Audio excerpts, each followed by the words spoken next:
In an old wooden cabin, a widow sat in silence beside an empty cradle. Her only companion, a lantern still lit for the one who was gone. Outside, the storm screamed, like the grief in her chest breaking loose into the wind. And then, through rain, through wind, through memory, came a sound that did not belong to the dead, but to the living, the cry of a child. She lifted the lantern, eyes wide with disbelief and trembling awe, and whispered, "Heaven would never send a cry without a reason." That was the night Ava Whitlow stepped into the storm and found what some call grace. If her story moves you, share where you're watching from, and subscribe so you won't miss the next story that heals the heart. May the light find you tonight. Evening fell soft and low over Cedar Ridge, that forgotten slope of Colorado where the wind carried stories older than the trees themselves. The pines leaned toward one another like weary sentinels whispering secrets, and the earth smelled of rain long before the first drop fell. The sky, bruised and heavy, pressed against the mountains, turning them the color of ash. Down in the hollow stood a cabin with walls that had known laughter once, but now only echoed the creak of time and the sigh of wood. Smoke rose from its crooked chimney, curling into the twilight like a prayer that had forgotten who it was meant for. Inside, the hearth sputtered weakly. Its flames danced without conviction, throwing shadows that crawled along the walls as if searching for the warmth that used to live there. Ava Whitlow sat beside a small wooden cradle that hadn't rocked in months, her body still and her eyes sunk deep into the kind of silence that grief carves into a soul. She was a woman in her early 50s, her once dark hair now streaked with silver, tied back in a loose bun that had long ceased to care for appearances. Her face bore the softness of someone who had loved deeply and lost more than one heart can carry. The worn flannel dress she wore hung loosely on her frame. Its faded blue had turned almost gray from too many washings and too few reasons to replace it. Every night since the snow melted, Ava followed the same ritual. She would light the brass lantern that sat on the mantel, a gift from her husband Elias the winter before he died. Its glass was smudged with fingerprints that time refused to wipe away. She would trim the wick, strike the match, and watch as the small flame bloomed into gold. Then she would place it near the cradle, the way a mother might leave the porch light on for a child that's late coming home. Sometimes she whispered to the silence, words she no longer remembered saying, as if the air itself might carry them to heaven. Outside, the wind moaned through the trees like an old fiddle string drawn too tight. It rattled the window panes and slid beneath the door, bringing with it the scent of pine, smoke, and coming rain. Ava looked toward the cradle and traced her finger along its curved edge. It had been carved by Elias the summer before the baby was due. He had sanded it smooth, humming as he worked, his sleeves rolled up, his arms strong and sunburned. He had dreamed of teaching a child to ride, to plant, to pray. The day he finished the cradle, he said, "This will outlast us both." But it hadn't. Nothing had. Ava leaned back in her chair, listening to the faint creak of the wood beneath her. On the table beside her lay a half-sewn quilt of pale yellow squares, each one stitched with trembling hands that had long forgotten what warmth they were meant to hold. Outside, thunder murmured in the distance, not fierce but low and steady, like the clearing of a giant's throat. A storm was rolling down the mountain, slow but sure. She reached for the lantern again, her fingers brushing the brass handle. The flame quivered, then steadied, as though recognizing her touch. "You and me, old friend," she murmured, her voice hoarse from disuse. "Still here." She looked toward the empty cradle and forced a smile that never reached her eyes. "Still keeping watch." The first drop of rain struck the roof, then another, until the whole cabin began to hum under the soft percussion of it. The fire hissed as the wind found its way down the chimney. Somewhere beyond the ridge, the world grew darker, swallowed by the rhythm of the storm. Ava closed her eyes for a moment, letting the sound fill her chest, and in that instant she thought she heard something else faint, almost mistaken for the cry of the wind. She froze. Her heart stumbled against her ribs. There it was again, high, thin, and quivering. A cry, a baby's cry. Her first instinct was disbelief. No one lived within miles of Cedar Ridge. The miners had gone south 2 years back, and the homesteads had thinned with each cruel winter. Travelers avoided this route after the floods washed out the canyon bridge. She told herself it was only the storm playing tricks, a lonely mind hearing what it longed for. Yet the sound came again, carried on the wind like a note struck from a broken instrument. Ava stood slowly, her chair scraping against the wooden floor. The lantern flame flickered wild, throwing her shadow tall across the cabin wall. Her breath trembled. The air felt suddenly alive, charged with something ancient and trembling at the edge of belief. She moved to the window, pressed her palm to the cold glass, and peered into the storm. The world beyond was a blur of rain and pine, the path to the canyon road nearly lost in the dusk. But beneath the rumble of thunder, she swore she heard it once more, a sharp wail that did not belong to wind or beast. Her hands trembled as she reached for her coat hanging by the door. It was Elias's old wool coat, too large for her, the cuffs frayed, the smell of tobacco faint in its folds. She pulled it around her shoulders, grabbed the lantern, and unlatched the door. The wind pushed against it as though trying to keep her inside, but she pressed forward, stepping into the storm. The rain was cold enough to bite. It soaked her hair, plastered it to her temples, and blurred her vision. Still, she moved, one hand shielding the lantern, the other clutching the coat close. The ground beneath her boots was soft and slick, each step a whisper between courage and madness. The path sloped downward toward the canyon road, where the sound seemed to come and go like breath itself. Lightning flashed, revealing the dark skeletons of trees and the faint glimmer of water running off the ridge. She lifted the lantern higher, its light a trembling orb in the rain. "Hello!" she called, her voice swallowed by thunder. "Is anyone there?" No answer came, only the hollow roar of wind between branches. She took another step, then another. The lantern's flame sputtered, nearly dying, before flaring again with a stubborn glow. Her boots sank into the mud as she reached the old fence line where Elias once tied their horse. The post was half rotten, the rope still hanging like a ghost's arm. Ava paused to catch her breath, her heart pounding so hard it hurt. Then she heard it again, closer this time. A cry, soft and real and terribly human. Ava's throat tightened. She turned toward the sound, the lantern's light spilling across the wet grass. There, beyond the curve of the hill, the storm seemed to part for a heartbeat, revealing the faint outline of something moving. A small shadow crouched near the old barn at the edge of her land. Her pulse leapt. The barn had been falling apart for years, its roof caved in, its doors swollen shut by rain and neglect. No one should be there. No one could be. Her feet carried her forward before her mind could protest. The rain hammered harder, the wind tearing at her coat, but she pressed on. Each step was a prayer, though she didn't know what for. Mercy, perhaps, or a reason to believe again. As she drew closer, the cry grew louder, raw and pleading. She stumbled once, catching herself on the fence, then pushed through the mud until the barn loomed before her like a wounded animal. Lightning split the sky, and in its white flash, she saw the sagging door, the faint movement within, and for a moment, the world seemed to hold its breath. Ava stood in the downpour, clutching the lantern high, her hair drenched, her coat heavy, her breath fogging in the cold. She took one trembling step toward the barn. "No one cries out here," she whispered, her voice nearly lost to the rain. Not anymore.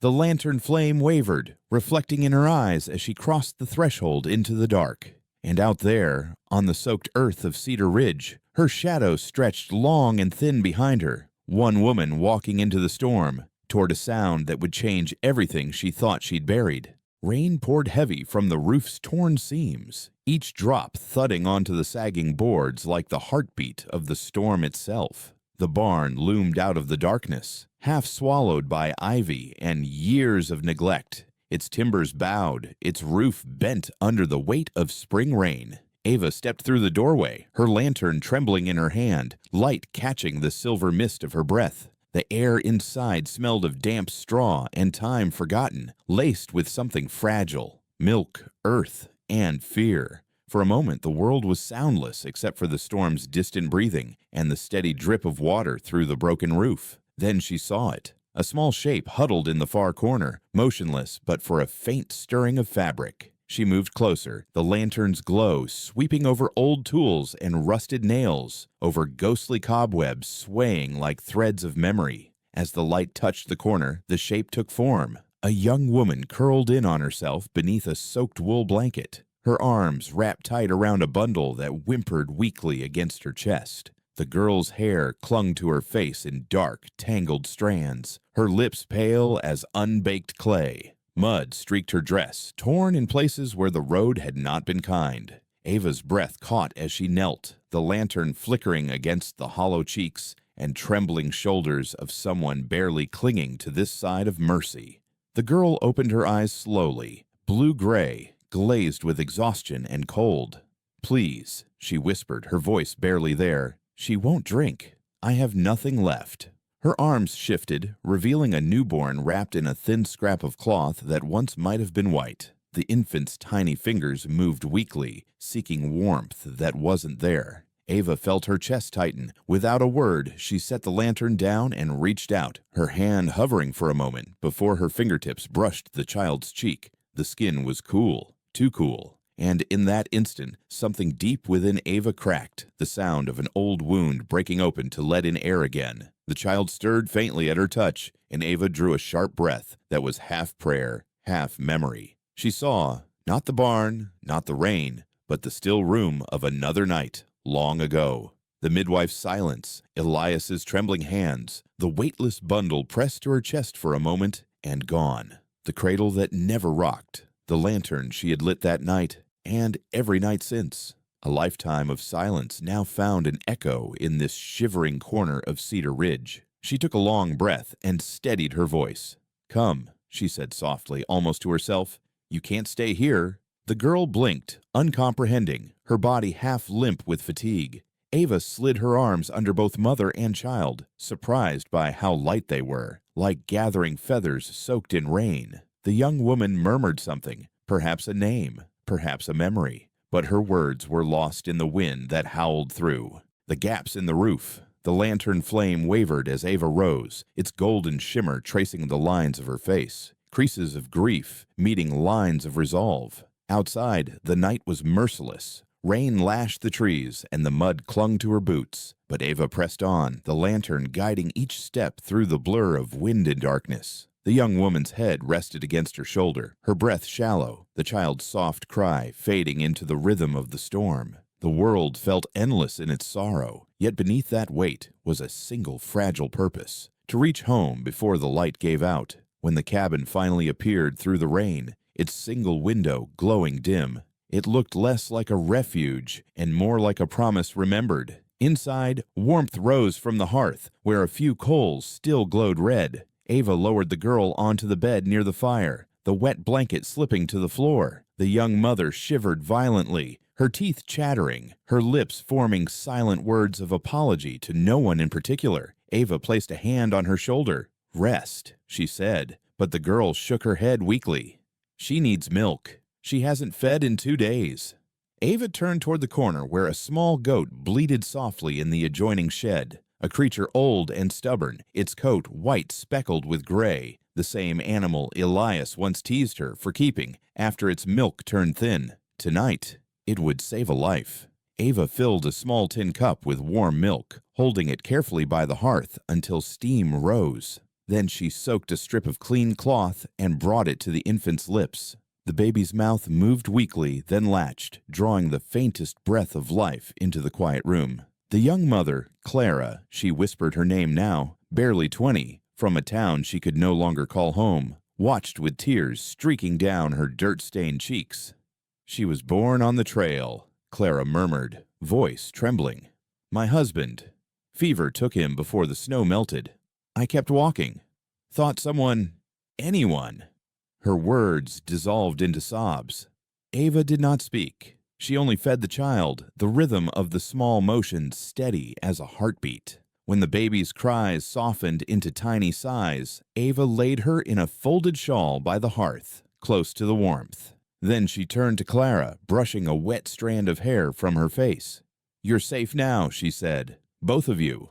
Clara nodded, her lips trembling as if the word itself might break her. Hours passed in silence, except for the crackle of firewood and the soft breathing of three souls, learning, once again, to exist. The storm outside began to fade, leaving behind a gentle patter on the roof, like a lullaby too shy to be sung aloud. Ava added another log to the fire and glanced at the brass lantern on the table. Its light burned low but steady, casting soft halos on the walls.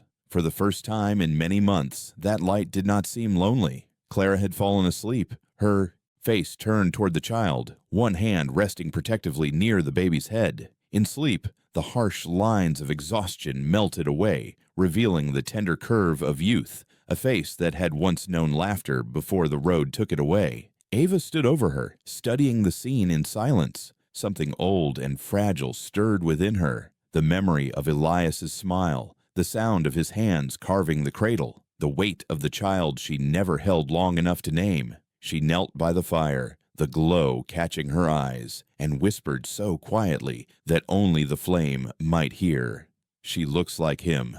The words slipped out unbidden, trembling like ash in the air. She did not mean the child. Perhaps she meant the memory, perhaps the mercy that still dared to visit her door. The rain outside had stopped entirely, and the quiet that followed felt sacred. Ava leaned back in her chair, the lantern's reflection dancing across her face. In that tender silence, something wordless passed between the three, the kind of bond that doesn't need to be spoken, only kept alive by the faint hum of light and the warmth of breathing things. Outside, the wind shifted, carrying away the last of the storm. Inside, beneath that steady brass glow, a shared wound took its first small breath.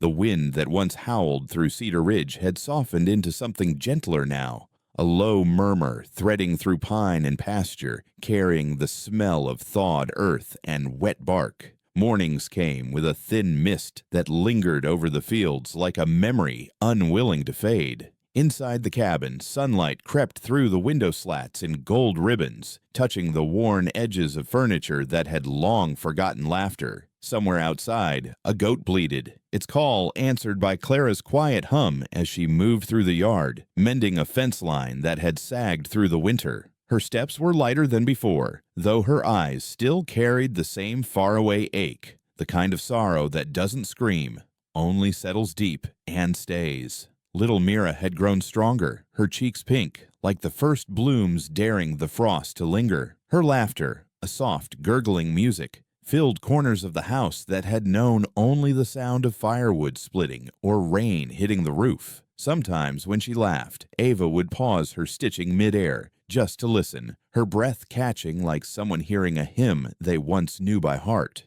The sound was a fragile thing, yet it steadied the house, as if its walls were learning to breathe again. That morning, the air was still cool with the tail of spring. Ava had gone out to gather kindling, her shawl drawn tight, leaving Clara inside to fold linens that smelled faintly of pine smoke and soap. The cradle sat near the window, its rockers polished smooth from the touch of hands that had long ceased to rock it. As Clara lifted a stack of folded sheets, one slipped and fell against the small drawer built into its base. The drawer slid open just enough for the edge of an envelope to peek through, yellowed, creased, its wax seal still intact, though the color had dulled to a faint rust. She hesitated, fingers trembling slightly as she pulled it free. The paper was thick, brittle at the corners, the ink faded but still legible. Her eyes moved slowly across the words, careful not to disturb the silence that had suddenly thickened around her.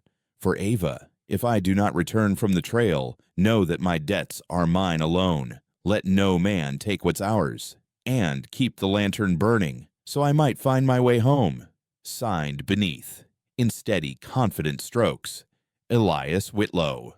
Clara's breath caught. She sat for a long moment, the letter trembling between her fingers, its weight somehow heavier than paper. Outside, she heard Ava's footsteps crunch through gravel, the faint creak of the gate closing. She folded the letter shut again, but could not bring herself to return it to the drawer. Something in those words clung to her, not only the promise, but the loneliness inside it, as though even the ink had been written with grief. When Ava stepped through the door, brushing rain from her sleeves, she froze at the sight of the letter in Clara's hands. Her face, usually calm and steady, drained of color like ash in the wind. The air shifted between them, taut with something unspoken. Clara stood slowly, unsure whether to apologize or explain, but Ava only stared, not at her, but at the letter, as if it were a ghost that had chosen this morning to come home.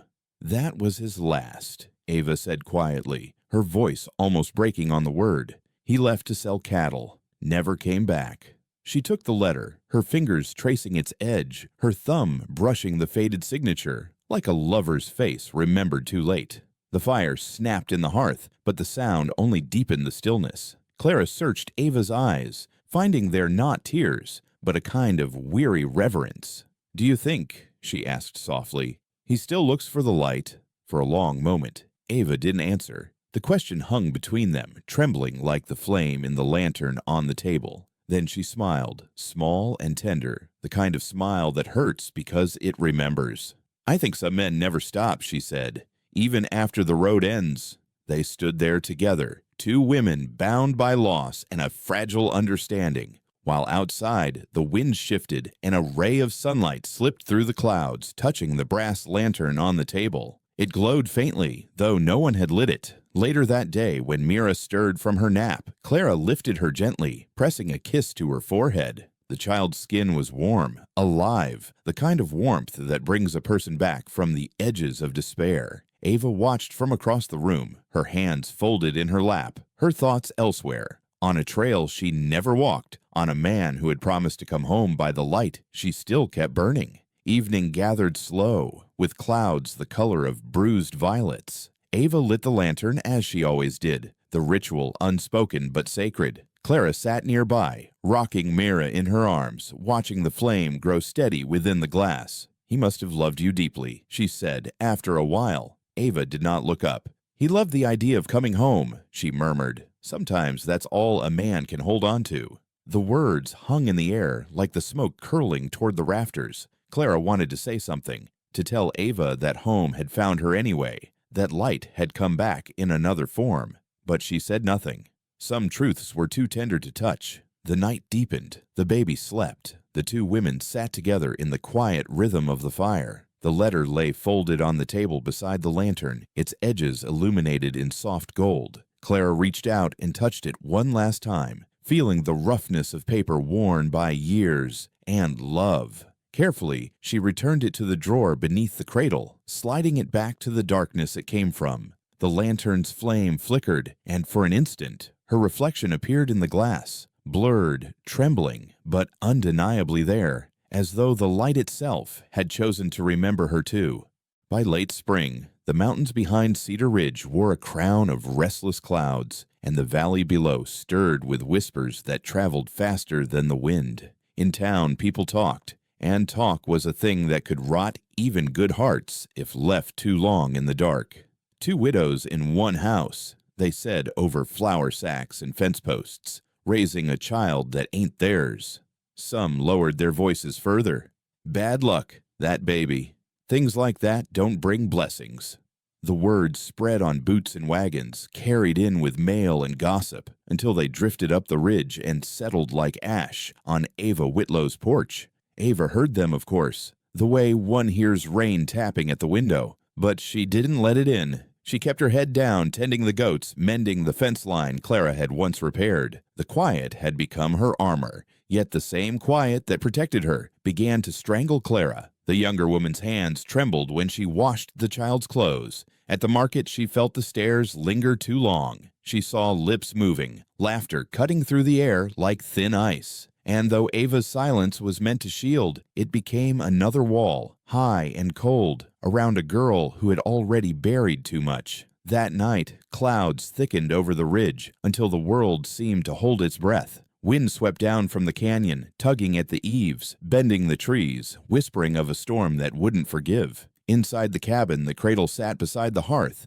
empty but for the small quilt folded at its edge. Ava had gone to bed early, her body tired but her mind restless. Clara sat awake, Mira asleep against her chest, the lantern burning low. She could still hear the voices, cruel, endless, echoing inside her. "That baby isn't even human luck." The words had taken root where her hope used to live. When the first crack of thunder shook the valley, Clara rose. Her face was pale, eyes shining with something wild, fear, shame, or both. She wrapped Mira in a wool shawl and pressed a trembling kiss to her forehead. "I'll keep you safe," she whispered, though she no longer knew from whom. Then she opened the door and stepped into the downpour. Rain swallowed her instantly, a wall of silver and sound. The wind whipped her dress against her legs as she ran, the shawl clutched tight, her sobs lost beneath the roar of the storm. She didn't stop until she reached the old barn, that half-collapsed shelter where Mercy had once found her. Hours passed before Ava stirred. The house had fallen eerily still, the kind of silence that wakes a person before they understand why. She reached for her shawl, then froze. The cradle was empty. The small blanket lay crumpled on the floor. For a heartbeat, the world spun, the way it had the night Elias never returned. Her hands shook as she grabbed the lantern from the shelf, its brass still warm from the day's sun. "Clara," she called into the storm, her voice barely louder than the wind. No answer came, only the moan of trees bending under rain. She lifted the lantern higher and stepped out into the night. The rain came sideways, cold and relentless. Each step through the mud was a prayer against panic. The path down to the barn glowed faintly with the reflection of her lantern, its light trembling in puddles like something alive and afraid. The storm tore at her shawl, soaked her hair, but she didn't stop. In her chest, two names pulsed like a heartbeat: Clara, Mira. When she reached the barn, lightning split the sky, and for an instant the roof flashed white, the doorway black as an open wound. Ava pushed through, calling again, "Clara, it's me!" Inside, the air was heavy with damp straw and fear. The lantern's glow fell across the far corner, the same corner where Ava had once found them months ago. Clara sat there again,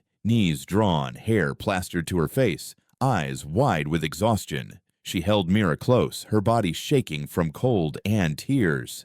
"I heard them," she cried, voice cracking. "They said I shouldn't have her, that I'm not her mother. I can't be."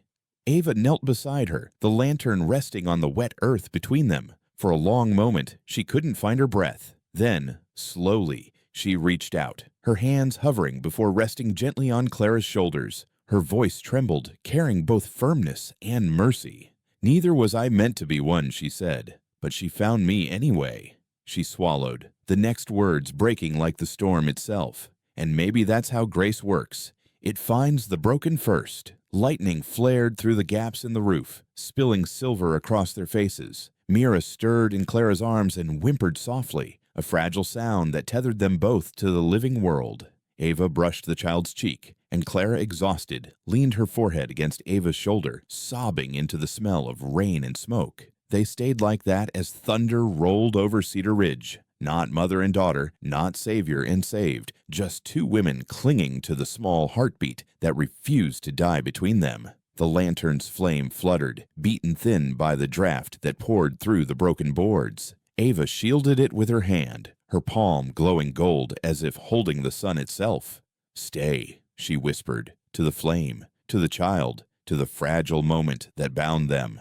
And then, as if obeying something unseen, the flame steadied, swelling once, a flare of life against the dark. Outside, the storm raged on, drumming the roof like a hymn for the lost. Inside, the three of them, woman, and child, sat in the narrow circle of light, shadows stretching long across the walls until they blended into one shape. For the first time, the barn did not feel like a place of ruin. It felt like sanctuary. And when the thunder rolled again, its echo was not of fear, but of something almost holy, the sound of forgiveness taking form. The lantern's light glowed steady at last, gold and alive, their three shadows trembling, merged into one. Morning came soft and gray over Cedar Ridge, the kind of morning that follows a storm, hushed, rinsed clean, and full of the faint smell of earth remembering rain. The world seemed gentler after the night of thunder, though the silence that settled across the valley carried the weight of something unfinished. In the cabin, the cradle no longer looked like an empty wound. It had become part of the house's quiet rhythm, a place where breath returned and forgiveness began to grow roots. Clara sat by the hearth with Mira asleep against her shoulder, the child's faint breaths rising and falling like a prayer. Ava worked by the window, patching a tear in her shawl. Beside her, the lantern still burned, that old brass vessel of memory, its light softer now, steady, as if it too had survived the storm. By noon, a faint dust trail curled up from the road below. A rider was coming, slow, deliberate, his outline shaped by years of sun and distance. When the horse stopped near the gate, Ava could see the man's shoulders bowed under a long coat, his hands gloved though the air was mild. His name was Marshal Cole Barrett, and the ledger strapped to his saddle looked heavier than any weapon. The horse beneath him, a gray gelding with a single white mark on its nose, shifted restlessly, as if it knew this errand carried more than numbers. Cole dismounted with care, his boots sinking into the wet ground. He knocked once. Ava opened the door, and lantern light spilled around her like a small, stubborn halo. "Mrs. Whitlow," he said, tipping his hat. "I come on business. There are accounts in your husband's name, land and herd both." His voice was neither harsh nor kind, just tired, the sound of a man who had repeated the same words to too many doors. Ava's eyes didn't flinch. "You've come a long way for what the grave already owns," she said quietly, stepping aside. Inside, the smell of wood smoke and warm milk mingled with the dampness of the morning. Clara looked up from the cradle, startled, clutching Mira closer. Cole nodded at her politely, then set the ledger on the table and opened it. The inked names ran down the page like a litany of ghosts. His finger stopped at one, Elias Whitlow. He cleared his throat. "The balance remains unpaid." Ava stood still. "He owed you nothing that wasn't buried with him." Cole hesitated. The woman's voice didn't accuse. It simply carried the kind of calm that left no room for argument. "The law says otherwise," he said at last. But even as he spoke, his gaze drifted to the lantern on the table. Its flame reflected faintly in the wet glass. There was something in that light, persistence, or maybe defiance, that felt achingly familiar. Clara stepped forward then, her face pale but resolved. "He left a letter," she said softly. She unfolded the worn paper, smoothing the creases with her fingers before offering it to him. Cole took it gently, the texture of age rough beneath his fingertips. The ink was faded, the handwriting uneven but strong. "For Ava, if I do not return from the trail, know that my debts are mine alone. Let no man take what's ours, and keep the lantern burning, so I might find my way home." Cole read it twice. The words were simple, unadorned, the kind a man writes when he knows he's running out of time. He'd read thousands of letters like it, usually left behind with no one to believe them. But something in this one reached him in a place he hadn't opened in years. Maybe it was the mention of the lantern. Maybe it was the quiet dignity of a man accepting his own ruin. He remembered his wife's handwriting once, her letters left on the kitchen table before illness took her. He had never found his way home after that either. He stood there for a long time, the letter trembling slightly between his fingers, then placed it down and opened the ledger again. The rain whispered against the roof, steady and patient. He stared at the page with Elias's name, the amount scrawled in numbers that meant nothing to a life already gone. His pen hovered above the line, the weight of habit, duty, and law pressing down on his wrist. But his hand didn't move. He exhaled slowly. "I've spent half my life collecting from the dead," he said, voice low and cracked. "I've watched widows sell their wedding rings for debts that weren't even theirs. Maybe it's time I stopped mistaking duty for justice." The words surprised even him. He closed the ledger, didn't tear the page, didn't cross out the name, just shut it. And in that small, quiet act, the burden fell away. Ava didn't thank him, and he didn't expect her to. They simply stood there, two strangers bound by a letter, a name, and the tired grace of mercy. The fire crackled faintly, and the baby stirred in her mother's arms. Cole took his hat, nodded once, and stepped toward the door. Outside, the world had softened to mist. The rain had thinned to a whisper, hanging in the air like forgiveness, undecided. Cole mounted his horse, but didn't leave right away. He turned back toward the cabin. Through the small window, he saw the lantern burning. Not bright, but steady, its light reaching through the gray as if refusing to be forgotten. He took off his hat, holding it to his chest, not out of duty, but out of reverence for something he couldn't name. Ava watched from inside, her hand resting lightly on the warm glass. The rider grew smaller with each step down the ridge until he was swallowed by the pale horizon. The room felt still again, though no longer heavy, the kind of stillness that comes not from loss, but from release. She turned back toward the lantern, its flame trembling but alive, and whispered, almost to herself, "There's still light in people, if you know where to look." Outside, the clouds began to break, and for the first time in a long while, the sun reached Cedar Ridge. Spring came early to Cedar Ridge that year, quiet, forgiving, and full of breath. The snow melted from the ridges like silk being drawn away, revealing the black earth beneath, soft and glistening in the morning light. Streams wound through the meadows, carrying the sound of renewal, and every gust of wind through the pines seemed to whisper that the worst was finally behind them. Inside the old cabin, warmth had returned, not from the fire, but from laughter, small and halting, like a song remembered after too long in silence. Behind the cabin, the earth had thawed enough for planting.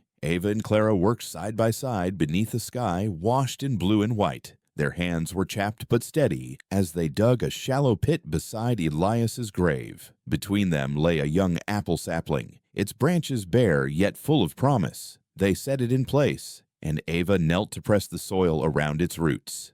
"He loved apple blossoms," she said softly. Clara nodded, her face gentle in the light. And for a long moment, neither spoke. Only the wind moved, carrying the scent of earth and the sound of something finally at peace.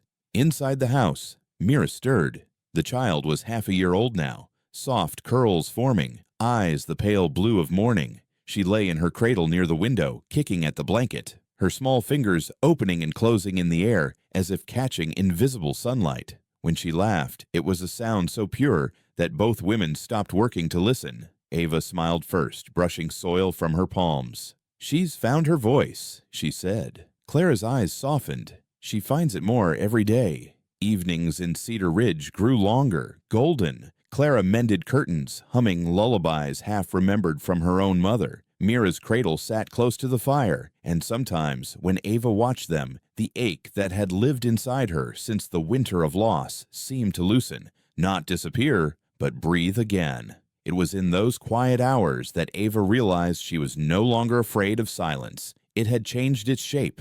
It now carried the rhythm of another heartbeat, another life. By midsummer, the apple tree had sprouted new leaves, small and trembling, tender as forgiveness. Ava stood at the window one evening, watching Clara cradle Mira by the doorway, the lantern light turning their faces gold. She hesitated, then spoke softly. "Clara." Her voice was steady, but her hands trembled just slightly. "I've been thinking. This house was built for more than one soul.